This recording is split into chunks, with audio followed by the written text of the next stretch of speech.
এখন রাত আনুমানিক 2টা AM। আর এত রাতে চারিপাশটা যেন নীরব থাকে, যেন কোনো কোলাহল নেই, হইচই নেই। এতটা রাতে নীরবতার সময় যেন মন মুগ্ধকর একটা, যদি পাশে পাহাড় থাকে দেখার মতন। ওটা কিন্তু পাহাড়।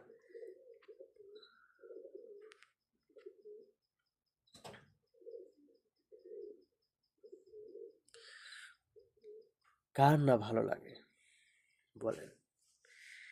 এই পাহাড়ের পাশে একটা বেঞ্চে বসে রয়েছি এত নীরবতার মধ্যে, যেন মন ছুঁয়ে যায়। যেন আরো কিছু মানুষ থাকলে হয়তো বা এক চায়ের আড্ডা হয়ে যেত।